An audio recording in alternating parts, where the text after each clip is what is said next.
right, sometimes we have a mixture problem where water is evaporated. So this one's going to throw off your whole A game. You're going to have to work with water being evaporated, which means it's being taken away.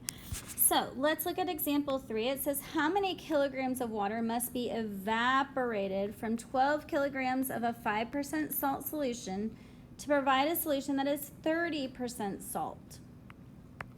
So the first thing I know is that I have the number of kilograms, and I'm multiplying that by my percentage, and that's going to equal my total.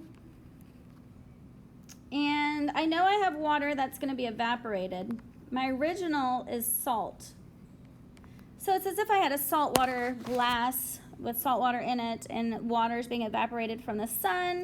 And what do I have left? I'm going to call this left because I called it evaporation in class, and they all were thrown off by that.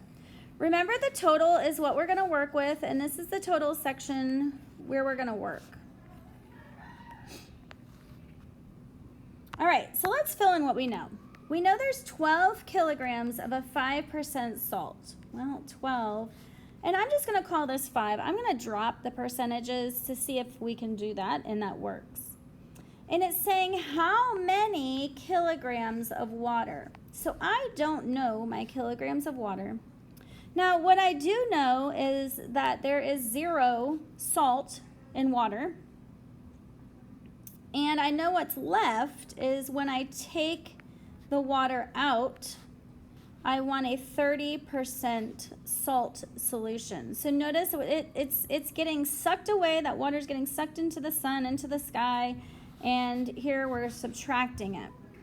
So my total is what we're going to work with. 12 times 5 is 60. 0 times x is 0. And I'm just distributing this. So 30 times 12 is 360 minus 30x. From here I can set up an equation. And remember, this case, it is going to be added. It doesn't really matter because it's 0. And it's equal to 0, or equal to our equation. So I have 60 is equal to 360 minus 30x. When I subtract 360 to each side, I get negative 300 is equal to negative 30x. And when I divide each side by negative 30, x is equal to 10. So the answer for the water is I need 10 kilograms of water. It's not going to leave me with a lot of water left. I need 10 kilograms of water. So this is a weighted water. Think of a bucket on top of a weight scale that's going to measure your water. So I need 10 kilograms of water.